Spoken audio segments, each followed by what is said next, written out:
Today's reading is taken from Mark 4, from verse 35 to 41. And this is a story when Jesus calms a storm.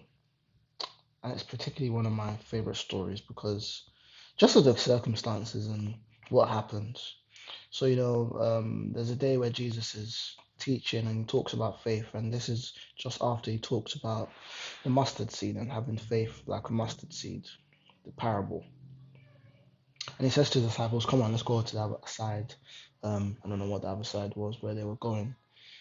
But they leave the crowd behind and he took them along and they get in a boat and there's other boats around and they're going to the other side.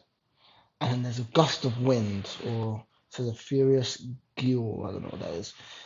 But that came up and waves broke over the boat and it was nearly swamped. And Jesus, this is why I enjoy it. Jesus, in the midst of all of this chaos, in the midst of all of this, you know, I don't even know, all of this madness, it's just sleeping. It says he was on the stern, sleeping on a cushion. He's sleeping, and his disciples are running wild, thinking, "What the heck is going on?" And they wake up and they ask him, "Do you not care about us? Do you want us to drown?" And Jesus doesn't even answer them. He doesn't even say anything to them. He just gets up and says to the waves, "Be quiet, be still," and they obey. And then his disciples are like, "Whoa." He's like to his disciples, "Why are you so afraid?" And he says to them, "Do you still have no faith?" And in verse 41 says, they were terrified and asked, "Who is this? Even the wind and the waves obey him." Hmm.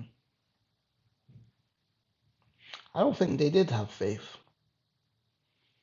I think they didn't have faith because they've seen Jesus do all of these amazing things. They've seen Jesus heal people. They've seen Jesus cast out demons. They've seen Jesus make people walk.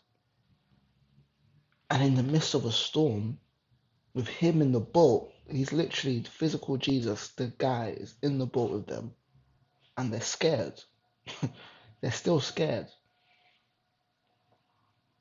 And he says, "Do you still not have faith?" And I think their answer and what they said after shows they didn't. They didn't know who Jesus was because they said, "Who is this?" They literally said, "Who is this person that even the wind and the waves obey him?"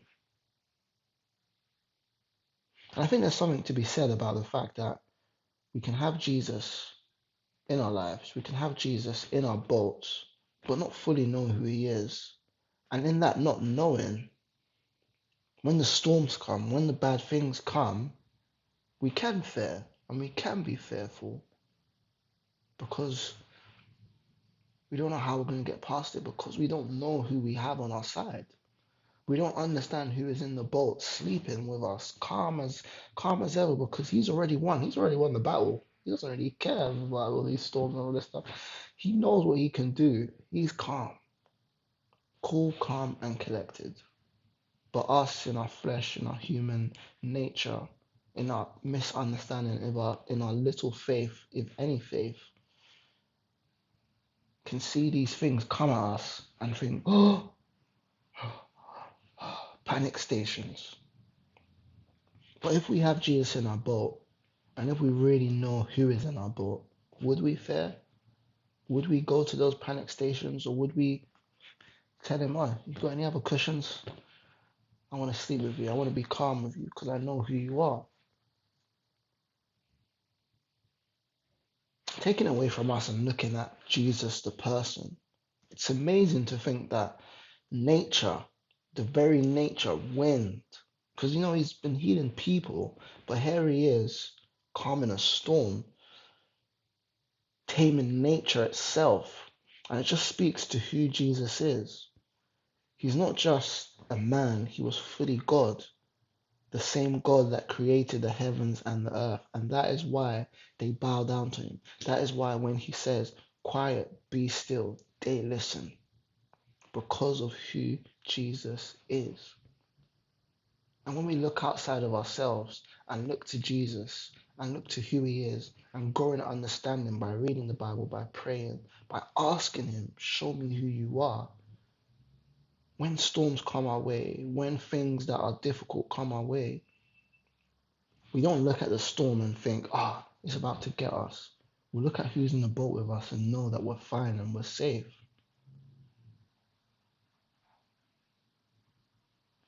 Yeah.